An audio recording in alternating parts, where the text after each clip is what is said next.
Good morning, everybody. It's 11 o'clock, and we're going to go ahead and get things started. Welcome to our webinar today, Avoid Virtual Fatigue, Collaborate and Connect. Just a few quick items to go over before we begin the program. You may have noticed that as guests are joining the webinar, they are being muted. We're going to ask that everybody please remain muted throughout the presentation to ensure the best experience for all participants. As we mentioned earlier, a recording of today's presentation will be made available online after the event. We do welcome to join using video, but there is certainly no pressure to do so. You can select to pin the event speakers or allow the event to toggle between speakers by right-clicking on the speaker and selecting the pin option. When you're doing that, you can pin multiple speakers if you would like to. And you can click between the presentation and the speaker to see the PowerPoint. In terms of the controls for this event, for those joining via the computer, those will be at the top of your screen if you're looking for that information.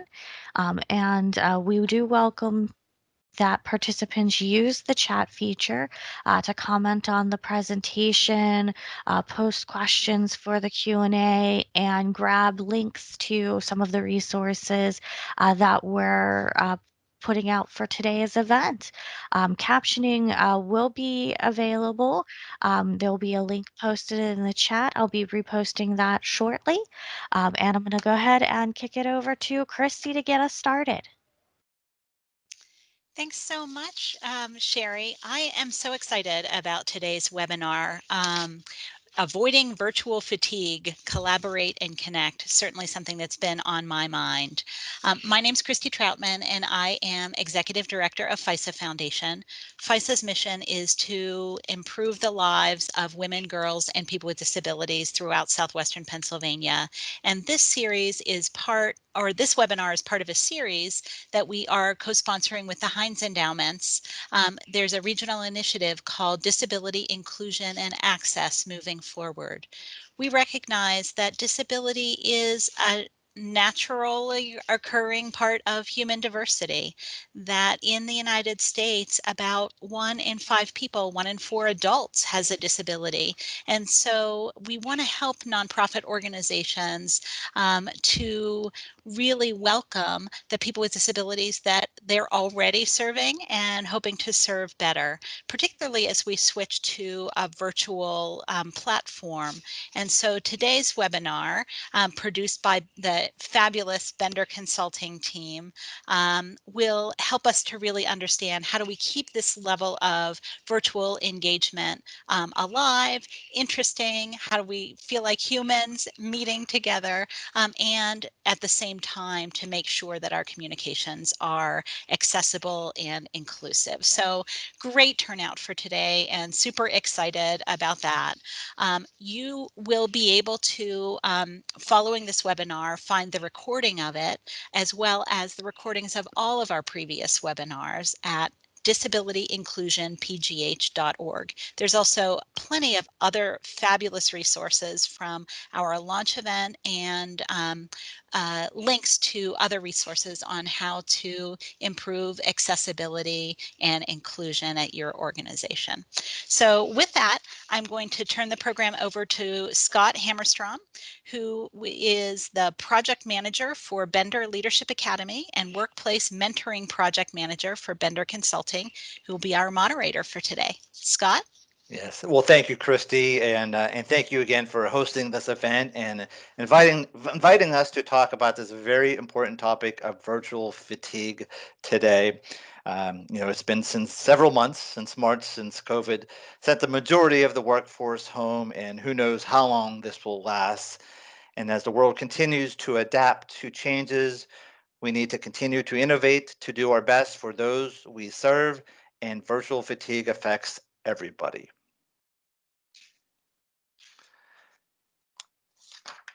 So we're going to be sharing a few words about Bender and then passing the presentation over to Gerald Homey. He'll be talking to you today about what virtual fatigue is, how to create the distraction needed to avoid this fatigue, and adding inclusive fun and games to virtual events.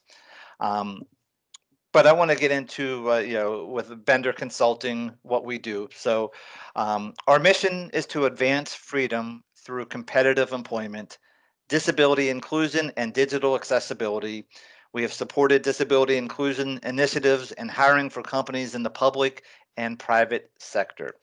This year, we are celebrating A30, the 30th anniversary, and also with Bender Consulting, we are celebrating our 25th anniversary. Our CEO and president, her name is Joyce Bender, and she's also the CEO and founder of Bender Leadership Academy, which advances career success and work experience for students with disabilities. Joyce is on the board with the Epilepsy Association of Western and Central PA and AAPD, which is the American Association of People with Disabilities. And she's been a part of the United States State Department information exchanges on the topic of disability employment with Panama, South Korea, Indonesia, Japan, Pakistan, and Tunisia.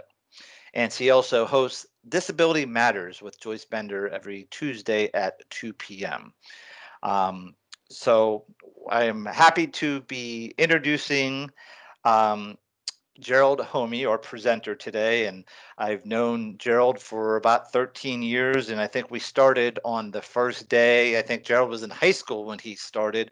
I was not, but during his time with Bender, he has supported talent programs and hiring for people with disabilities, and currently manages the Careers to Be program at Bender. And the Careers to Be is a program designed to remove the work experience barrier for people with disabilities. And in this program, over 100 people with disabilities have connected with employment experiences. And Gerald is also a strong advocate for youth with disabilities, and he has volunteered with Bender Leadership Academy for 12 years and is the founder of the Bender Lead On team. It's a Facebook group connecting youth with disabilities to promote self-advocacy and an anti-bullying message. Outside of work, Gerald spends time hosting trivia events and doing musical performances in the past and has been part of the jazz group that performed for our Disability Mentoring Day kickoff events for the last 8 or 9 years. So thank you, Gerald, and welcome. Thank you, Scott. So today we're going to be talking about virtual fatigue and why it's more important than ever right now and how we can address it when we're planning our virtual events. So what is virtual fatigue? So when you're switching tasks frequently and trying to do two separate things, for example, you're in a virtual meeting and while you're in that meeting, you're checking your email or your text messages or something else while you're trying to do that multitasking. Your brain is trying to constantly reorient itself between those two things, and it puts strain on our minds, our bodies, and it does create feelings of fatigue. It's also part of the lack of touch that is there in the virtual world. So even though it's great to see our friends and family and find safe ways to hang out, there is an underlying feeling of isolation because of the current environment that will consciously or unconsciously remind us of how little uh, in touch we are with each other. You know, don't get to hug our family members, give high fives, all those types of things. We don't get to connect as much. And right now, we're sleeping later because we don't get the chance, because we don't have to do as much of a commute to get to work. So we are jumping right in more, that kind of quick start. There's less time to orient yourself to your day. Used to be, you could do that on your commute to work, but now your commutes for most people, like mine, is walking, only a few feet down the hall to my office from my bedroom. So, that is something that creates fatigue, that sudden jump into that work mindset and putting that on. And then also, because we're engaged with technology so much more instead of person to person interaction, where the blue lights in our screens that we see actually will cause difficulty to sleep, doing things like turning off the production of melatonin and connecting that way. And some phones even have, mine does, the ability to turn off that blue light on the screen at specific times. So this blue light is something that will disrupt your sleep patterns.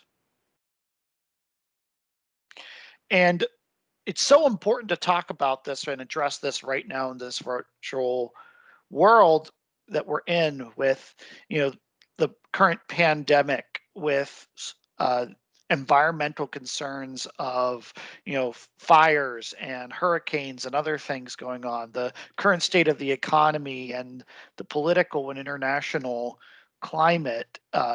There's so much stressors in people's lives, um, to that it's important to address what we can with how we engage with each other to try to turn that into the most positive experience it can be. So, one of the things that we talk about with this engagement is making sure engaging with cognitive reappraisal and coping strategies. So, usually, what happens when there is something big like a natural disaster, the community comes together to solve the problem. And the difference is right now we're in a pandemic and everyone has to be socially distant from each other. So the natural cognitive appraisal that happens when people unite as a community to tackle place. So we need to actively work on an individual level and as a group to embrace this positive attitude. Some ways of doing this would be, engaging with humor with each other, spreading altruism, avoiding an information overload, uh, combating loneliness for yourself and others. Um, Another thing that is important is honing our specific coping strategies so that you are equipped to overcome life's challenges in this time. And that means focusing on persevering, adapting, managing intense emotions so you don't become overwhelmed with fear or anger, and including basic problem solving to um, get through these times. And there's some great resources on the CDC's website. Sherry's going to be graciously posting a link in the chat for you, so that you can access some of these great things from the CDC to help with these different things. So real work happens in the fringes. And, I want to talk about this a little bit. You've got the fringes are these times when you're connecting with each other outside of a designated meeting at work. And we all remember this, running into each other in the elevator, talking to each other in line, at the water cooler, all these things. And, you could get real conversation going just from those naturally occurring interactions. And it's not happening now because, you know, it's everything's, so we have to figure out how are we going to reinvent the water cooler? How are we going to create that opportunity for people to connect casually in a virtual world? And, you know, this can be done by spending time with people, one on one, making sure they don't feel rushed to get off to the next meeting, planning time in your meetings to just talk about, what's going on in people's lives and just have that personal conversation and touch. Um, Leave events open for a few minutes after you're done with a virtual meeting. Don't shut down the meeting right away. Let people chit chat at the end. Even if you have to go, just leave it up on your screen so people can continue to interact with each other.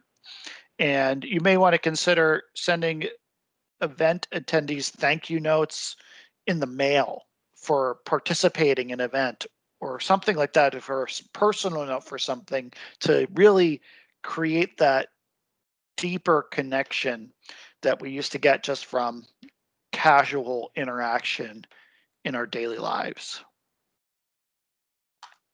And in terms of coping strategies, just spending 10 minutes a day can really make a huge difference in bringing back the balance and reinforcing the coping strategy you can use. So you can really ground yourself. Typically I have a yoga mat in my office. I'm not even kidding. And I'll take between meetings just a minute to meditate on the mat. Just sit down, not even a specific pose, just to meditate and refocus my thoughts, do some deep breathing. Um, you know, that is something, and sometimes some yoga mixed in there has been something that has really benefited me personally over this time, and really uh, impacted my positive mindset. You can do to ground yourself, like curling your toes into your slippers, into the carpet on your floor. Like I said, that breathing exercise, focusing on, focusing your mind and back into a positive space. Organization is a big thing that can be helpful. You want to change out your spaces and organize them for what will work for yourself. I know this is something I've done 100 times since, working from home, is still trying to figure out what is the best setup for my home office in terms of organization, where I feel like it's easy to keep it clean. I have access to everything that I need in a way where I know exactly where I need to go to get it. And just having that little bit of organization reduces little stressors throughout the day of not finding something because it's in the junk drawer, or something like that. So taking time, 10 minutes to organize a little bit of a space. Um, Many people right now, over their extended times at home, are rediscovering some of the hobbies that they've had before, or creating new hobbies. And a great way to connect people is to let people show off these hobbies and personal things that they do over time. I know I've been spending a lot more time now that I'm at home, practicing my saxophone and getting to engage in that, and was able even to connect with one of our community partners at the Wounded Warrior Project and play some music together on a Zoom call, which was really great. So having opportunity to share the things that you're engaged with, like gardening, or making sourdough bread, sewing, or woodworking, would all be great things to keep connected. And you want to make sure that if you're got kids at home, that you're taking a few minutes to stay focused on providing great homeschooling and working with them while they're there, to keep them entertained and out of trouble while they're working from home, because of course, if their day is going well, that's going to reduce the stress in your day as a parent as well. And you want to make sure, if you're a frontline employee, that you're taking time to focus on the safety tips and that are important to you, and can give practical advice to others, even from that knowledge that you have, to help them keep safe during this time as well. And once again, the CDC has great resources on these safety tips as well, and the link to those has been posted in the chat. So those are a few things that you can do to address virtual fatigue. But when people start to get fatigued virtually, they get distracted. So we're going to talk about how you can be the one, when you're trying to host a virtual event, where you can create the distraction yourself to keep people engaged in your events. So you want to start out events strong to make sure that the audience is engaged. You don't want a humdrum start that's going to get everybody, unmotivated for the meeting. You want to get people excited, have a lot of positive energy to kick things off, greet attendees as they join personally, hi, John, it's so great to have you here. All of that stuff is really great to get the event started in a positive light. So that will keep people engaged.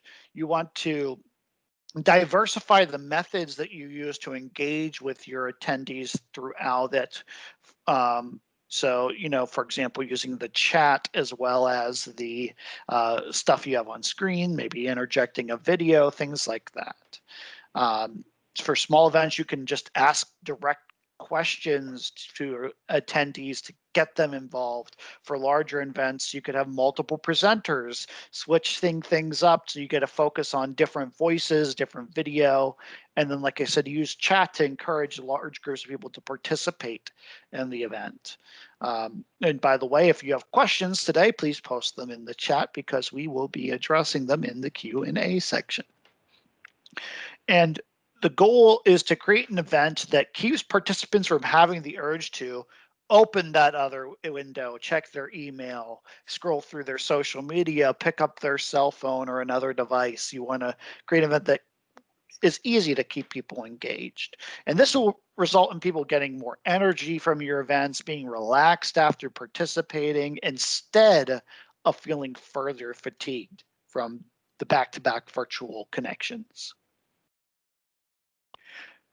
So another thing you can do is use icebreakers. Icebreakers are great questions to kick off an event, to get people to open up and engage in this format effectively.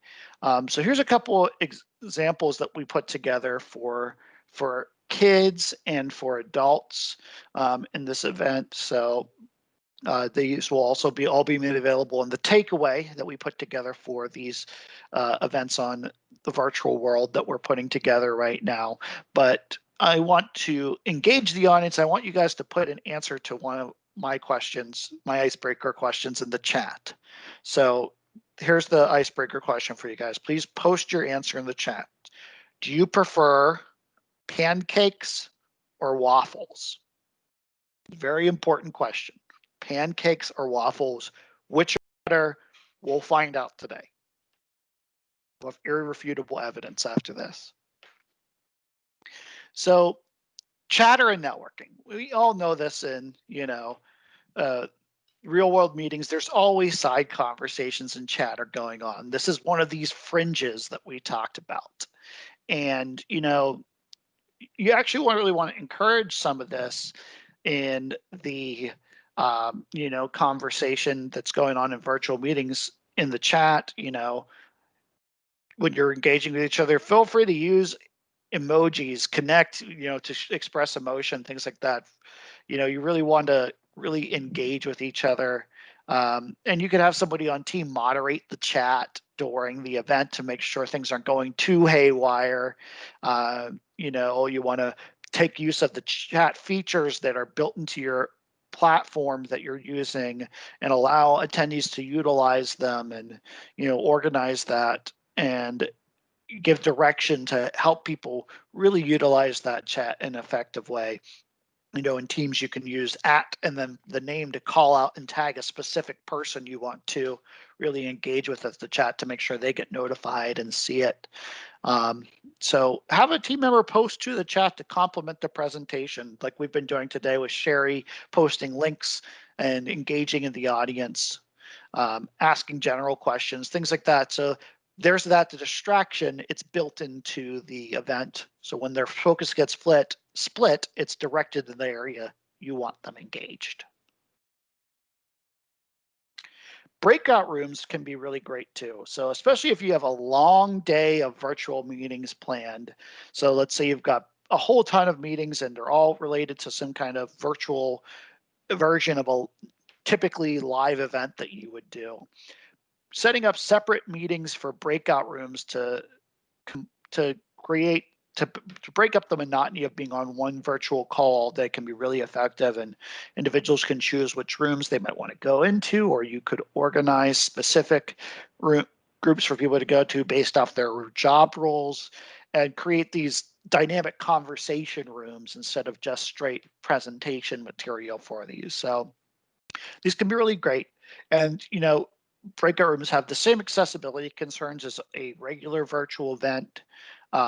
So if you want to, hear about a lot of our accessibility concerns, check out the webinar we did a few weeks ago, which will be on the website soon. But, it's really easy to include individuals who are blind, who are deaf, who have mobility concerns in these events. By using these strategies, making sure there's captioning, things like that. So make sure you check out that first video as well. So video distractions are another great tool to regain the audience's attention. If all of a sudden you go from, giving a presentation to showing a video on screen that has a strong audio, visual, voice component, it's going to be really great to engage people. And videos might be that are only action based. So let's say you just want to put a video up that is no talking, is of something. Those videos, you want to make sure there was an audio description available for people who are blind that are engaging that content. You want to make sure if there is spoken word that there's captions for that video content so that people who are deaf or hard of hearing can consume all the content in that video. And if you're just sharing your screen to turn on the video and people aren't hitting play on their own, make sure you turn on the captions so that everyone can see them. And you may want to test the audio to make sure it's going to work and actually share effectively before the event to make sure everyone can hear what you expect them to hear. Another great way is to integrate surveys and polls into this. So polls integrate with the platform that you have. Usually it's a built-in feature or an app that's set with it and lets you ask a question to your audience and tally the results automatically for all participants. You can set time limits so that they can only answer within a certain time frame.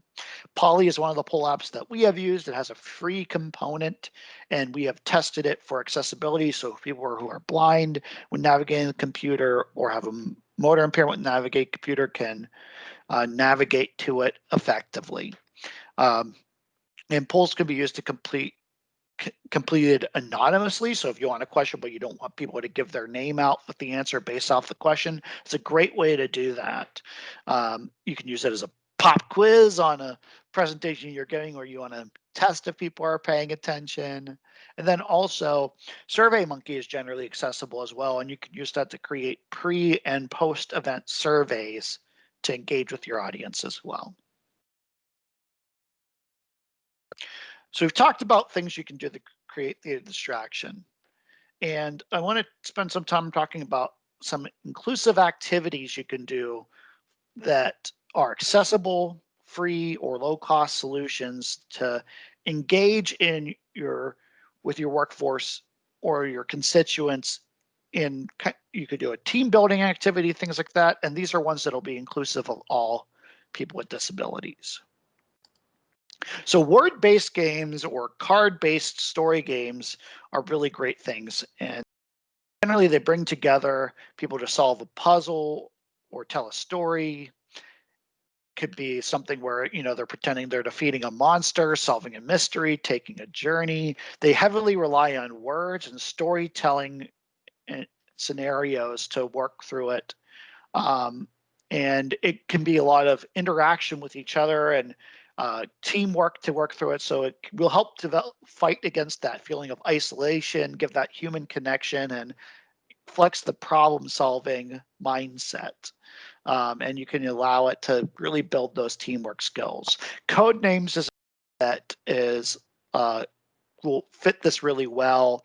And for this game, participants are divided in 2 teams that consist of a spy master and field operatives. And you give clues to these folks to help them identify and contact agents in the field, and the first team to contact all the agents wins. It's really fun, and there's a great tool out there that is an accessible card generator that will generate the cards that go along with this board game for free, and they're accessible so people who are blind can interact with them effectively. Sherry's going to be posting in the chat the instructions to this game and the accessible card generator that we found to use this to engage with your team. And there are also accessible games that have a great visual appeal as well. So when you're identifying games that are fun to play online, consider all people that may want to participate, people who are blind, people who are deaf, and just, when you're picking out a game, make sure that it's going to be inclusive of everybody with different types of disabilities. Charades is fun, and spot the difference is fun, or finding treasure is fun. But if you know you're going to have someone who is blind on that event, that's not going to be the easiest for them to play. We used to drive my dad crazy. My dad's blind when we were kids, trying to play I Spy with him. Yeah, that was fun. But there are games like Yahtzee or Bingo that can be made accessible. We're going to be posting in the chat some accessible resources for Yahtzee. And then for Bingo, we actually created our own accessible bingo card generator because we play bingo at our Bender picnic every year. We had a virtual picnic this year, and we wanted to keep that a part of it. So we're giving that away. So we're going to be posting one of our teammates' contact info. And if you're interested in that accessible bingo card generator, you can reach out to us. We'll make sure you get that. Hosting virtual trivia. Scott mentioned earlier that I enjoy hosting trivia. I used to be a regular trivia host for Sporkle Live Entertainment and would host trivia at different restaurants and bars throughout the Pittsburgh area. And this is a great way to get people engaged, and you can send instructions out ahead of time. And who doesn't love, competitively fighting against your coworkers to see who has the most random factoid knowledge. So this is a really great way to get people to participate.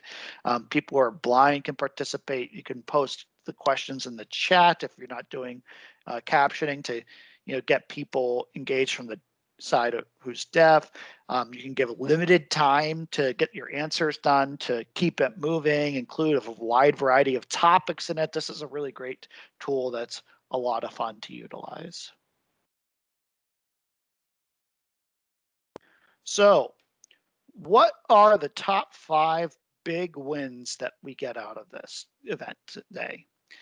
And the things that you can take away with you, I think they are the coping strategies we talked about at the beginning, making sure that they give those resources to your team and utilize them for yourself to make sure you're not becoming virtually fatigued during this time. Trying to reinvent that water cooler space, that creating an area for people to just talk to each other and have more natural built conversations. You want to make your content fun, engaging. Fun and engaging are a big deal. And you have the opportunity to create the distraction for people. You don't have to worry about them by something else if you are the one controlling what distractions exist in your virtual meeting. So with that, we're going to move on. We're going to field some questions, and I'm going to actually invite that participants that would like to ask a question can unmute yourselves, go on video. I think we're going to moderate this a little bit. Scott, do we have any questions? Yeah, right thank now? you, Gerald. And we do have a question. And before I start with the question, I think the pancakes may have won the poll there, but Good to Julie. know. But Julie said chicken and waffles, and so I think C wins because that is the best. Chicken and waffles is good, yeah. Yes. So we did have a question, Gerald. Brittany Green had a question. If you want to unmute and ask your question, you may.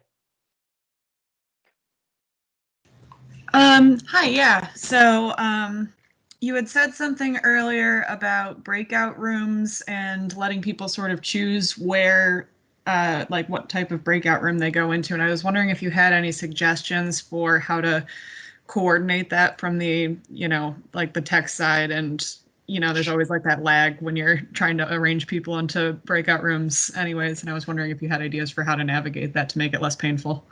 Yeah, I think a couple things you could do. Number one is schedule the breakout rooms to be at a specific time.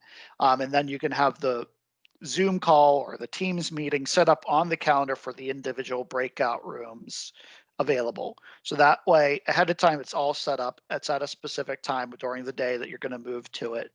And maybe even engage ahead of time to allow participants to know which breakout rooms might be available. And then as you're hosting your event, use the chat to post the different breakout room topics and the links to join each one of them afterwards. So that way they can access it in multiple different ways. Maybe they already have it on their calendar, they got an email about it, and it's in the chat in case they didn't read any of that and they just showed up on event day, which we all know happens. So I think having them pre-set up and just having some info put together. And then the other way is, too, if this is easier to do with a smaller group, but if you have specific individuals are participating, about them, and which breakout rooms you want them to participate in, you could kind of organize it yourself too. But that's a big ask if it's a huge amount of folks. Then it becomes better to potentially just do the choose which to join. So Thank you, Gerald. And Gerald, I know you mentioned you have a yoga mat in your office there. Are there things like yoga exercises that are accessible for people with disabilities? yeah, so there are, there's definitely a lot of adaptive sports that do. Don't have all the specific information on what there is specifically, but I know people with disabilities that do yoga and meditation and other similar things. It can be very therapeutic as well. My former yoga instructor was actually a physical therapist, so yes, there is definitely a lot of resources out there if people are interested in that. That's something we can get out to people to learn more about that, but it's definitely doable for a lot of people. Thanks, And the Gerald. big thing with yoga that everyone has told me, because I'm not very flexible, I'll say that up front, is you only do what you can do and what is you don't push your body so hard that you hurt yourself. So it's meant to be adaptive. Okay. And is there a place where we can go to learn about how COVID is affecting the disability community? Yeah. So Joyce Bender, our CEO, her radio show, she's done a whole bunch of uh, radio shows about COVID and how it's affecting the disability community. So if you go to our website, you can benderconsult.com, you can access a list of all the radio shows. Her radio show is done live on Voice America, but afterwards it's distributed as a podcast and is available on all of the popular podcast streaming services like Spotify, Apple Podcasts, all those places. So you can access the full library from those if you already use one of those podcast apps as well. All right, thank you, Gerald. And another question I have, you mentioned Bender Consulting. We had a virtual picnic and we did a bingo game this year. If somebody is doing that, what are some of the things that people should keep in mind when reviewing a game to determine if it is accessible? Yeah, so you can do some testing yourself using your keyboard for navigation to see kind of how it works. One of our very first webinars we did, if you go back to our earlier series on the disability inclusion pgh.org website, there's a whole thing about web accessibility and the basics of accessibility. And we have a section that talks about how you can kind of test for yourself to see, do you think it's going to be potentially accessible? So we give a lot of tips in that. So I really recommend that resource if you guys haven't checked out some of those earlier ones to learn a little bit about what the factors are about accessibility. All right, thank you, Gerald. I think we may have a question coming in, so give me 1 second here. It looks like there's one from Julia. Julia, if you want to unmute and ask your question, I would love that. Or if not, I can read it, but up to you. Hi, yeah, I was just curious about the virtual trivia events and if you could elaborate more on how to go about setting that up and how the teams submit their answers and all of that. That would be great. Thanks. Yeah, so when we do it virtual, a lot of the times, what I've done is each person logged in is kind of a separate team. So most of the times it's teams of one because it can be hard to build a whole bunch of team communication between different groups. Keep that information secret because you don't want other people to know your answer that you're coming up with, and then make that all happen very quickly so it doesn't take hours to do a trivia game. But so typically what I do is whatever the person logged in is, they participate. And to keep it simple, have them just email the host their answer, and that host can have the email up and tally answers as they're going along. And or you could even have a secondary person help out with that, and pick the questions ahead of time. I like to use a PowerPoint to show them on the screen with some fun imagery and stuff, and read them out loud as well as we're going through. And I like to give the answers right away, to right after we collect the answers from people. So I'll give them like a 2-minute time frame to email their answers. Then I reveal what the answer is, and we move on to the next question, and so forth. But yeah, that's typically how we've done that before. It's a lot of fun. Thank you, Gerald. I think we have answered all the questions that we have. If there's any more questions, feel free to put it in the chat right now. We can get to it, but I'll bring it over to Christy for the final comments. Well, thanks so much, Scott. This has been a really interesting webinar today. I know that I have copied lots of the tips in the chat and put them aside to look into later, and I hope you have as well. So I want to thank the whole Bender team. Gerald, you did an awesome job walking us through all of these different tips and tools about engagement. Scott, we really appreciate your moderating the session, and especially the question and answer. And the mighty Sherry has done a great job behind the scenes in making sure the technology really works, and in engaging with people in the chat. So hope that you enjoyed the session as much as I did today. Really appreciate your work in engaging people in the community and in making sure that you're planning products, services, meetings, and events online that are welcoming and accessible to people of all abilities. You will be able to find the recording of this webinar and lots of other resources at disabilityinclusionpgh.org. So thanks so much for joining us today. Thank you so much, Christy. You are the best. This has been great doing this. Scott, do you have any final words as well? I just want everybody to enjoy the rest of their afternoon, and thank you, Gerald. You did an excellent job, and thank you everyone for participating. Have a wonderful day, everybody. Bye, everyone.